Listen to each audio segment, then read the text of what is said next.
unfolds, the Bernd struggles. In the end, the team is powerful, and they actually, after an earthquake in the Himalayas, they built resilient houses in the outskirts of Himalaya. But there is a lot of leadership lessons on the way and a lot of emotions in this small global team who is actually making it. I mentioned about your world champion in this in the bio. My audience, who are all project, program, and portfolio managers, we often feel we are throwing a heavy weight every single day just to keep the projects on track. In sports, you train for years for a throw that just lasts for a few seconds. In our world, we are in 2-year marathon. So how do you take that elite athlete's discipline and inject it into a team that's stuck in a messy middle of the long-term program or project? The ability to listen to feedback is key.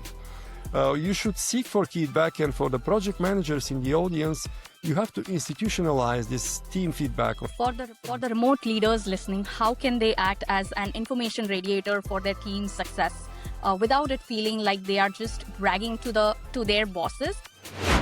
Today, I'm joined by one of the top voices on LinkedIn, Peter Ivanov. Peter is a keynote speaker, an Amazon top 3 authors, and he empowers leaders to build hybrid power teams where humans and AI deliver top results.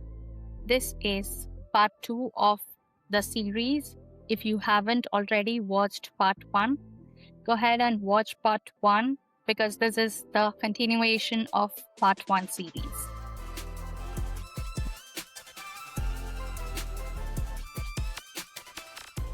Hello and welcome to PMP with Prachi, the podcast dedicated to helping you master your project management and transition from a manager to a project leader.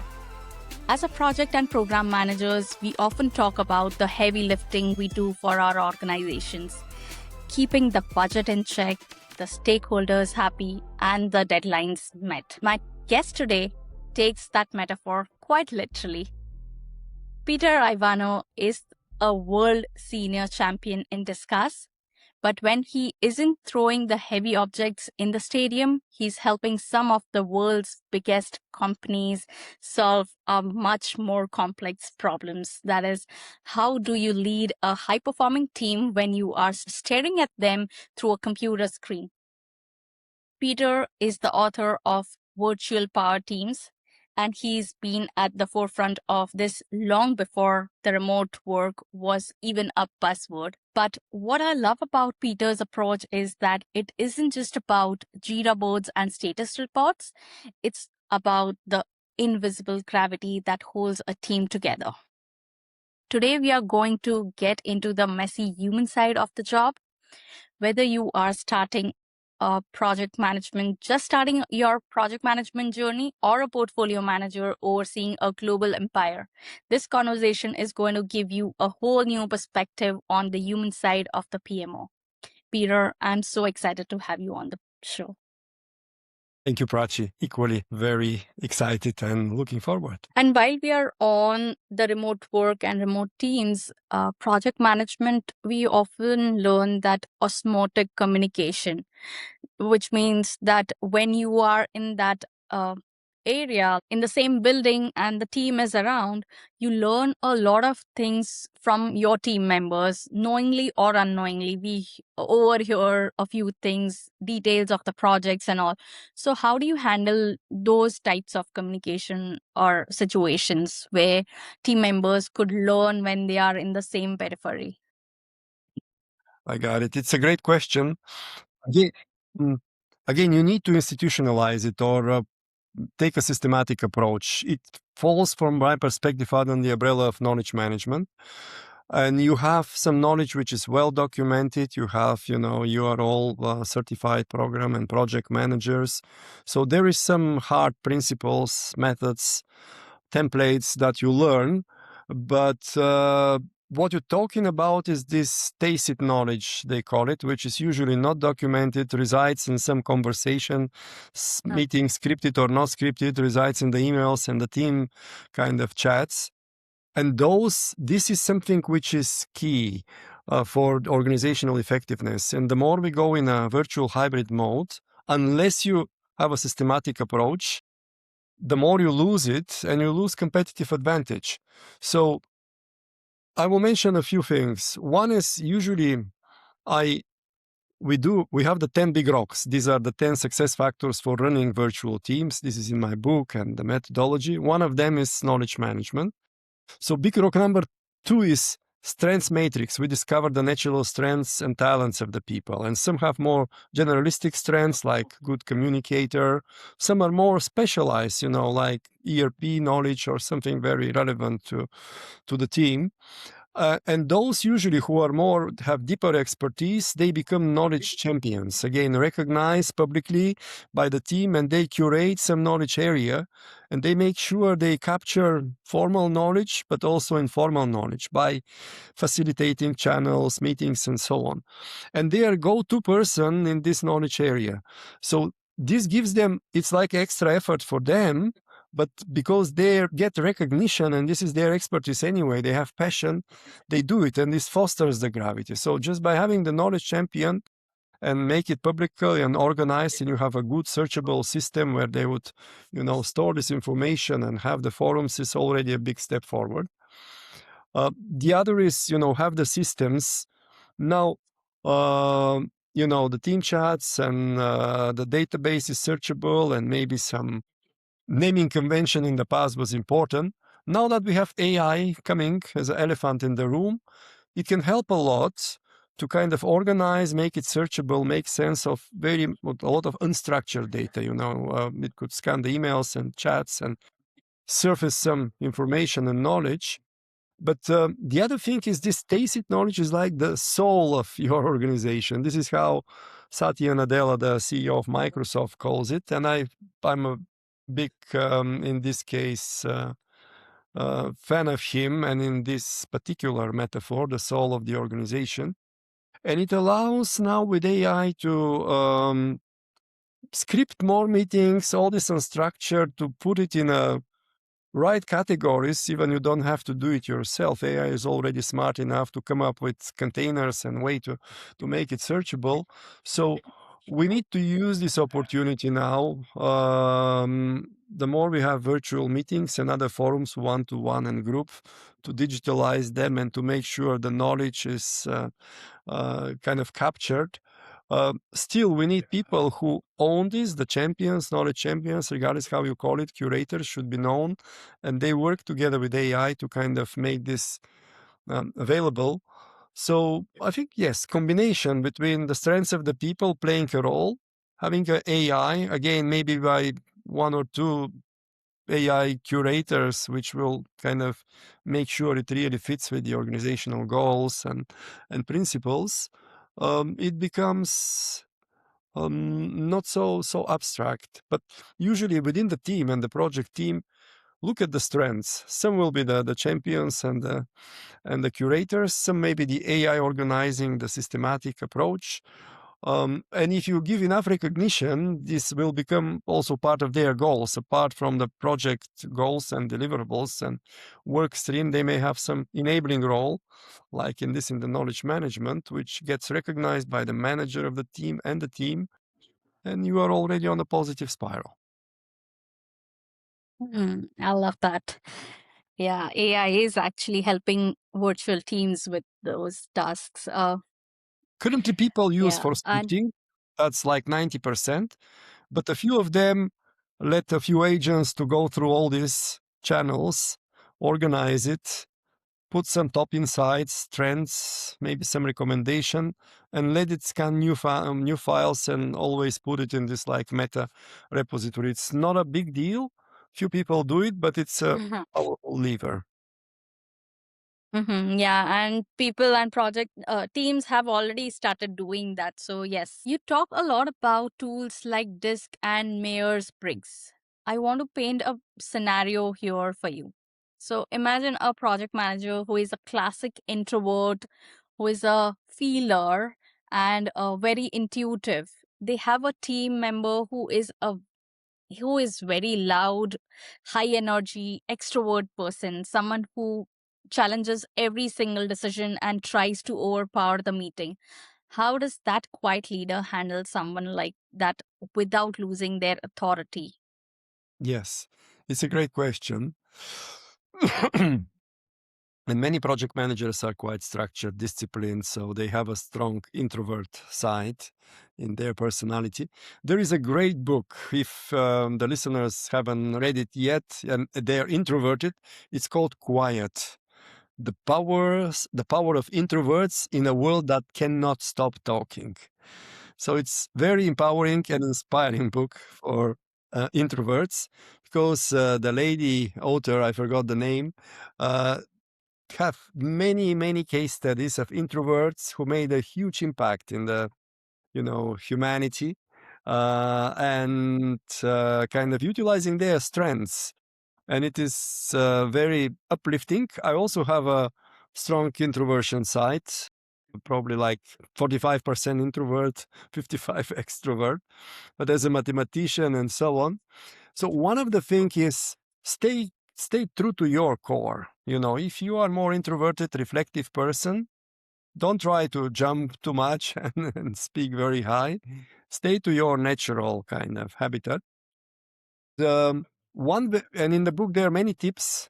One thing is very powerful: questions.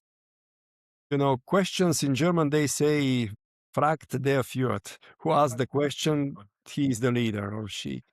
So the question is very powerful, and well thought through questions can not shut up those people, but put them in the right direction. And question should be open question, what and how and why.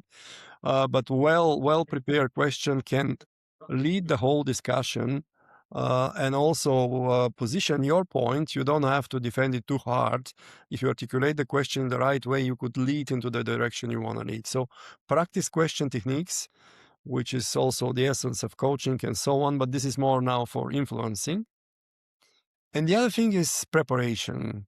I think the introverts are good that they take time to plan, to analyze. So you could in those meetings, if it's very critical and decision is key, prepare a few scenarios, do your homework, and then during the meeting, again, with the right question and right interventions, you could go into the scenarios. In some cases, you can even ask for a slot, uninterrupted, to present the options, to give a recommendation, and so on. And then those people, the loud people, can have a question. But try to put some structure in planning, in organizing, preparing some scenario if, they go out of hand, and it will be okay. If you put enough effort, not that you could work out everything, but with question and a bit of a planning, I think they will feel much more comfortable. Mhm. And along the same lines, in virtual teams, silence is a Rorschach test. Like some think it means peace, others think that project is dying. So, how do you build a feedback loop that feels like a natural conversation rather than a stiff formal performance review? Yes. No, it's key. I also teach in students in business schools and in universities, and sometimes some of them just want to pass. They want to engage and don't put on cameras and so on. But in a project team also, if it's virtual, silence may come. I think a few practical tips. One is, have a moderator of the meeting. If it's like key meeting is not just a daily stand-up, which you have kind of, you rotate and you go. If you have to make a decision or explore, analyze options and so on, have a moderator. And it not necessarily have to be you. Although you are the project manager, on your team you may have somebody with moderation skills, being able to ask the right question, to be energetic and so on, like the MC of the meeting. And he or she would embrace it and enjoy it because that's his strength. So he could make sure the silence is addressed, kind of, I say he, but applies to she. Uh, so in a nice way can ask question or, ask people to speak up and so on, which is not to delegate the problem, but kind of he or she would prepare, and it will be, if you have the skill, do it yourself. if it's like your strength and you enjoy it and you have mileage and facilitating complex meetings, do it yourself. Otherwise, look for somebody in the team. And the other one is you can always use activities. So sometimes the energy is draining, particularly in a long meeting. Nothing prohibits to go in an activity like when we do, during COVID, I did like 8-hour workshops online with the same client, same audience with some breaks. So it's very, very taxing. And I do a number of activities like every hour. I have a list. If you research, there are so great things in internet. One is like watermelon Tai Chi. We stand up in front of the screen and you do something that you can do it also. I do it on a live training. It's like, imagine this is a watermelon and then you cut it in two like this karate cut, and then left part is for you, right for me. And now imagine a bigger watermelon, and again, cut it left for me, right, and then even bigger, like the whole earth, and you kind of spread to everyone. So there are many activities that people just follow you on the screens. It's funny, and this is like a energizer, which takes a minute or two, but people come up with new energy. So combination between moderator, energizers, and again, you don't have to be the kind of the showman all the time as a project manager. You could have in trainings, we call it a special day person. Some of the team members would prepare an energizer, next time somebody else. So you could introduce fun and activity, physical activity. Emotion comes from motion, as they say, some motion and mobility to get through it. So combination in this case, maybe from sport, physical activity plus some well-structured and skillful moderation would replace this kind of odd silences. And the last one, when I put people in breakout rooms, when we do a workshop or team meeting, we always have three roles: presenter, note taker, gatekeeper. Presenter is the one who will present the result of the discussion of the team. Note taker is taking digital notes. So when presenter presents, he would share a visual. And the gatekeeper is the one who is checking the time, managing the time, but also makes sure that everyone speaks up. If somebody is silent, he would call them up to speak before the meeting is over. So this gatekeeper role could be also in any meeting. If somebody is too silent, somebody will invite them to speak. Can again That's institutionalize it. interesting. Yeah, that's something like you can change that awkward mandatory Zoom calls to fun Zoom calls. Like also, you also mentioned about virtual coffee breaks. So tell us something about that. What does that mean? Like, is it Which one? similar to what you just mentioned? Virtual coffee break. Coffee break. This is Uh, on one hand, there are two extremes. I'm more a fan of embedding some fun slots into a serious meeting.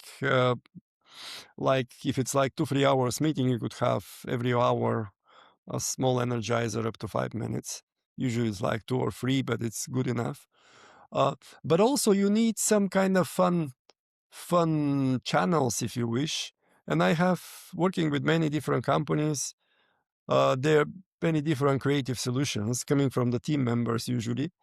For example, Dropbox, they have a virtual coffee room, like a Zoom room open 24/7. And everyone who is having a coffee and is alone can join the room and see who is there and have a conversation. So, and it's really 24/7 for a global company. There also, you could do many things, you could gamify many things. And again, in the team, you have usually some creative people who are looking for expressing themselves. So you could have a weekly competition. This time is the coolest, cutest dog, for example, and people would post their dogs and pets, and people would vote and comment. Next time is a cat, next time is the desk, the coolest kind of desk, because if you work virtual, sometimes you work in a strange or exotic locations. So gamification is cool, but it should be positioned well. Let people be creative. Somebody leads this week, somebody next, and then praise, praise, praise. If you make sure that those people get attention, praise, and recognition, you will have more of it. So yes, micro energizers are good. People sometimes underestimate in a meeting, in a longer, and then have some fun channels running, and let people share and come up with ideas for it. And that way you also build team building is one of those things, like how you can have more team collaboration and team building. So that's not directly, but I think it's indirectly helping teams to know each other better. Yes. If people, I'm a big fan, my first big rock is personality in focus. And I have different formats for people initially to show a bit personality, because this is what connects. You plant the seed of trust and then you nurture. So like life journey, they share their life journey with highlights and lowlights. Very powerful if they initially, everyone draw it in advance and share. I have flash intro with 4 questions, many things. One of these kind of mini energizers, which is a lot of fun, you could let small teams of 3-4 people to choose a song, and they play the song on a Zoom call or whatever Teams. You hear the music, and they would play back. They would pretend that they play different instruments like a band. So it is usually a lot of laughter, a lot of fun, mini preparation. So if you have 4 hours meetings, you can have one of these and the energy will be, quite different. Yep, that sounds really fun. Speaking about the personalities, you are a true global citizen, Peter. So, and that adds another layer. It's not just about personalities, it's cultures as well. So, if we look at Erin Mayer's work on conflict, where some cultures are direct and others are indirect. So, how does a leader bridge the gap through a computer screen? Like, how do they handle a team where one person wants to argue openly and another thinks that it's a total sign of disrespect? What's the Yes. one thing we can do to start developing that truly global mindset?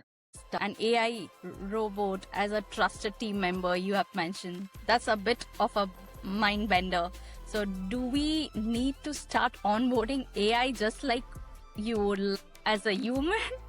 Or and if AI eventually takes over our scheduling and our status reports, what are the 3 leadership skills that we are going to be AI proof for the next decade? There is a Chinese company that has AI CEO.